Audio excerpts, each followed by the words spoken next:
everyone, and welcome to the fourth part of the e-bike motor kit review. And this is actually the final part, and this is probably the most important one, and it's actually the test ride. I had a rather big delay doing this test because I had some problems with my battery. I've shown you a battery that I'm going to use in my backpack, and that battery proved not to be sufficient for this motor because this draws a lot of power, so the battery failed. And now it's kind of an ugly bike, and we are not reviewing the design because in this bag, which is tied up here, I now have another battery and the controller and all the wiring. So it does look ugly, but it works for now, and hopefully today we are going to be able to test all of the motor and controller features to see how this bike will run.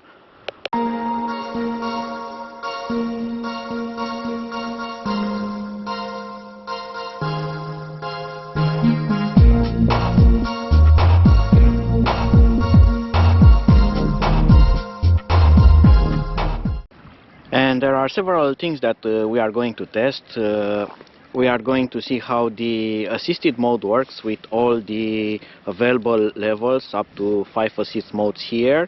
I have did a small update here because this magnet was freewheeling around the shaft. I have added some drops of hot glue, and now it's in perfect harmony with the pedal. It doesn't look yet again nice, but it functions well.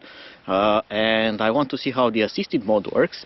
I want to see how the throttle works, and I'm also going to compare the speed here with the speed on a GPS unit to see how accurate this comes from the factory and if it needs other adjustments.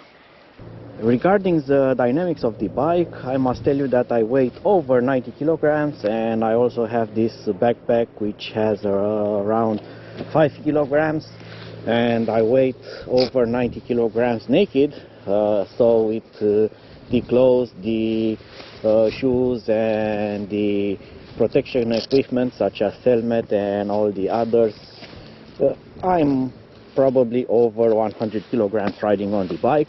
So take that into account when it comes to top speed and acceleration.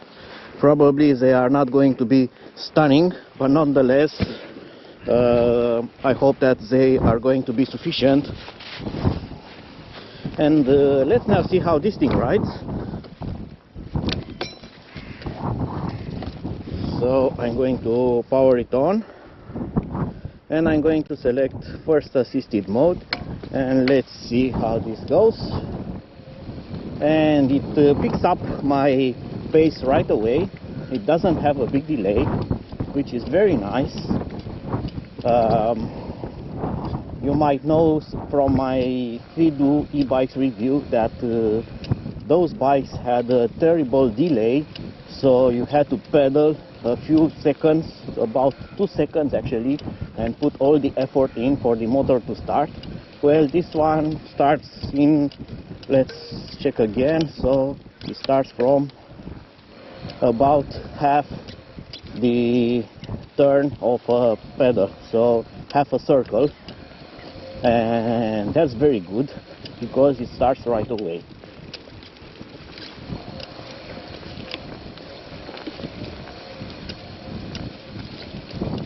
Also, it seems to apply power pretty nice. It's not very sudden, it just picks up and it keeps the power.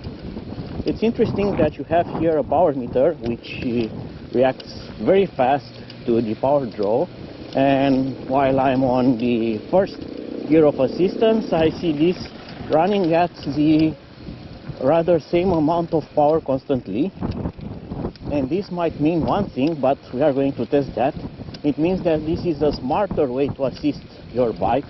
It's not the usual stupid assist, and stupid assist means that when you have gear 1 here, the bike will go full power until it reaches something like 15 kilometers per hour. Then you select second gear and it will do 25, third gear 35, fourth gear 45, and fifth gear unlimited or something like that. Well, this one actually seems that it limits the power, and we are going to test that theory. So I'm going to select second assist mode now, and yes, you get more power here, and I can pedal a lot more easy. So I'm using the same gear. So the assist mode is really great, and it's actually adjusting the power and not the limit speed at which the bike will stop assisting.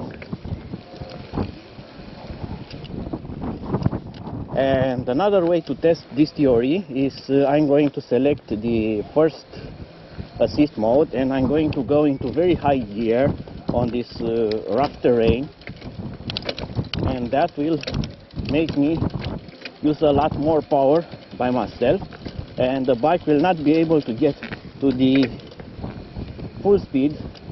And yes, the bike is pushing the same amount of power, while I'm using a lot more power to push the bike. So it's not related to speed. So very good job there with the assisted power mode, and this is very useful because now I'm kind of pedaling rather easy with all this bad terrain. So it's doing a wonderful job there. Another thing that I like very much on this kit is the accuracy of the speed here. It's spot on the display and GPS. They are almost identical. The GPS has some delay in showing speed, but that's normal. But when they do settle, they have the exact same amount, and it's great to have that.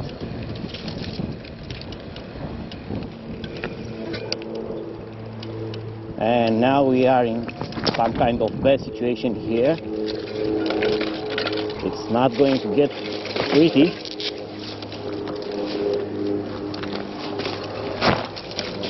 And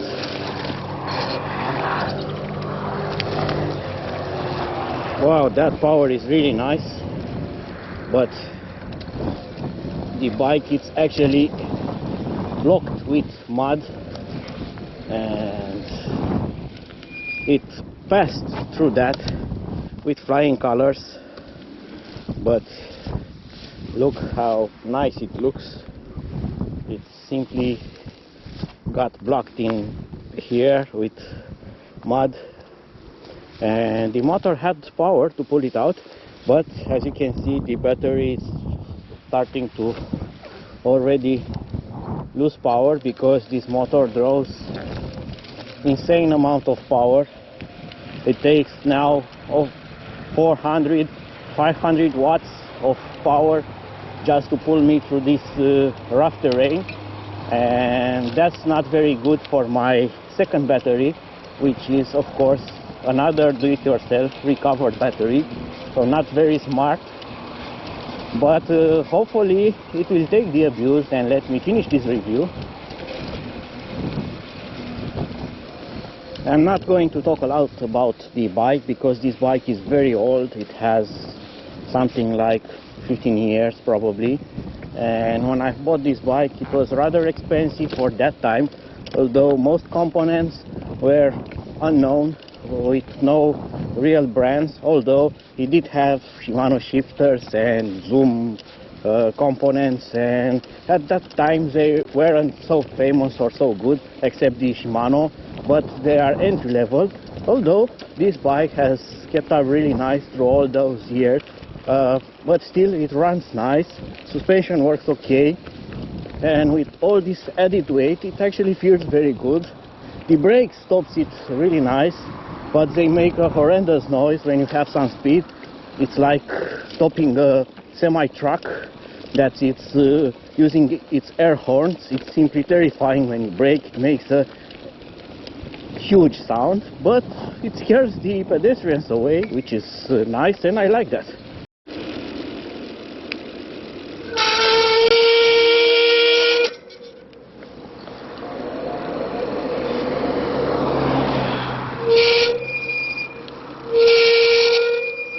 And that's the brake, and it was not only for show, but I want to show you, actually make you hear something else. So you've seen in all my reviews a lot of e-bikes, and most of them are geared e-bikes, which means that the motor has internal gears which amplify the torque, and at the same amount of used power, electric power, they produce more torque for the motor. The motor actually spins about 4 times faster, and you get 4 times more torque at the same power. It's a long story nonetheless.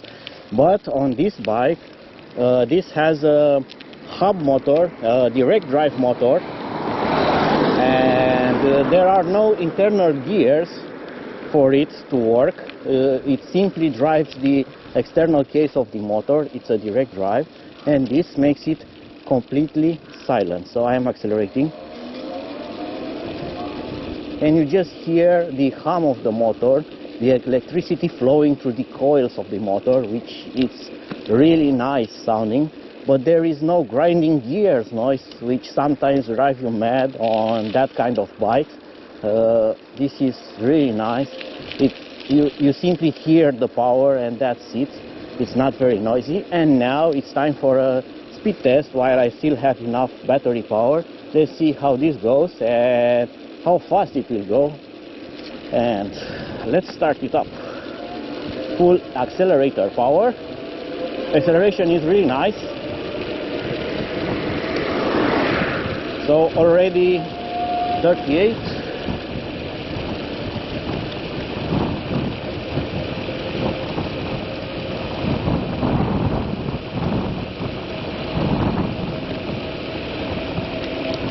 44.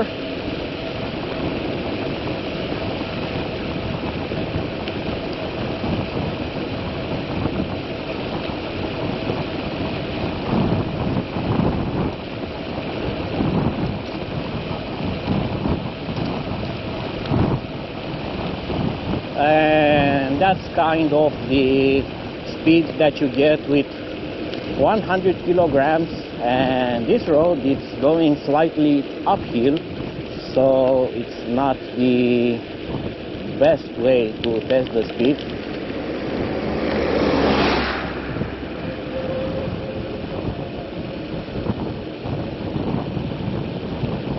But still it does great, and here is a section that has a more steeper climb, and I'm now accelerating, and the speed is now 35 kilometers per hour.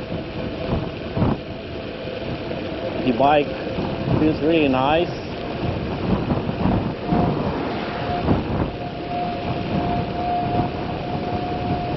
$38, $39.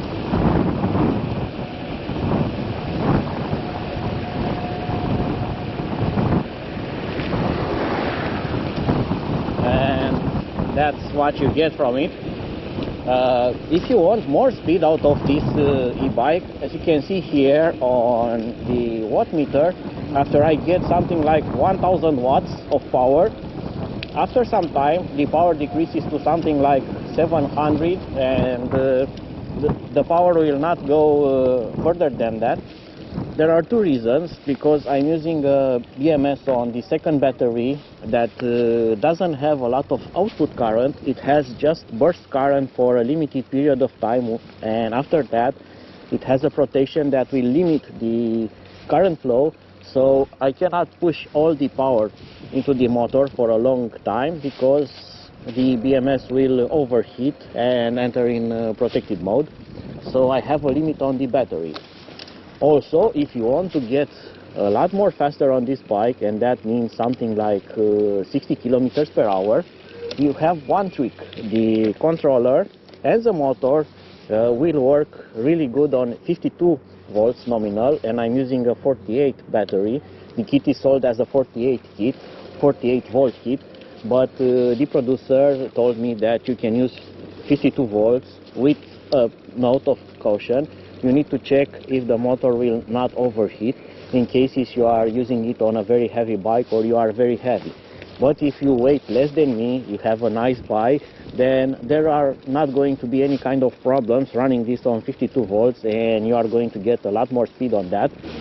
Also, if you are interested in my battery, it's actually made from FST cells, which are China-made cells. It's not LG, nothing serious.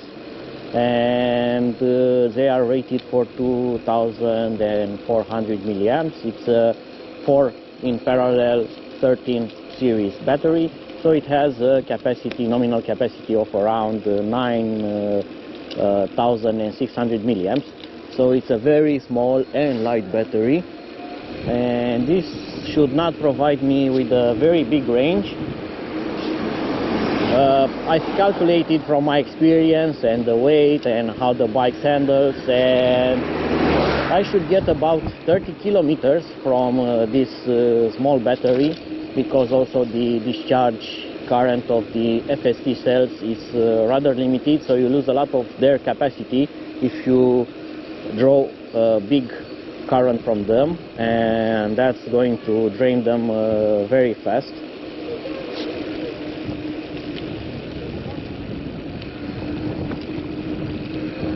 Such as this acceleration that I'm really loving.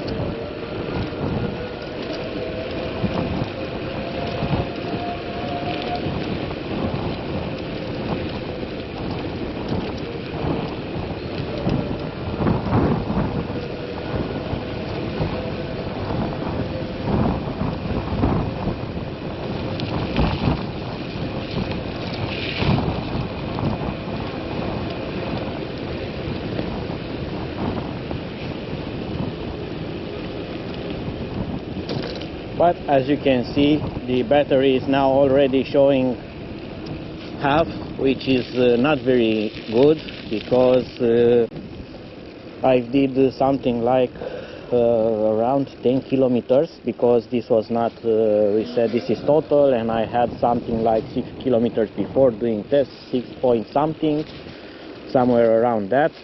So the range is really crippled. But the motor, it's really nice, and the controller is really nice. I really like the assisted mode, which is very good.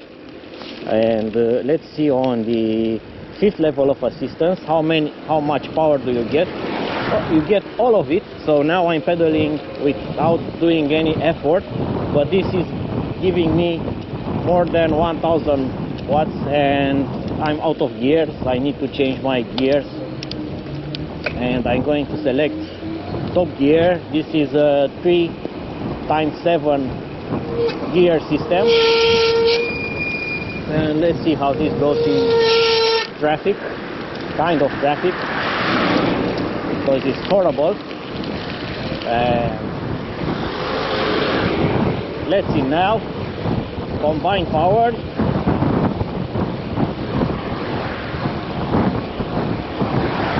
So I'm almost at the end of the gears again.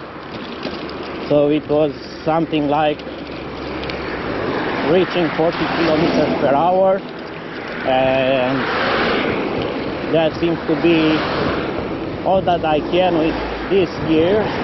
So the motor is really powerful and rather fast, and if you use it on this kind of bike, you can easily upgrade it to change the gears a bit and use a more simple system, such as 1x12.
So that was it for now. I hope that you have enjoyed this test run. So I'm really impressed about the motor and the controller, and I'm not stressing enough how well the assisted mode works. It's a different assisted mode that I have never seen until now on cheap kits and on cheap e-bikes, as none on the others, not even on the Lanky Elise e-bike that I really like, didn't have such a smart assisted mode.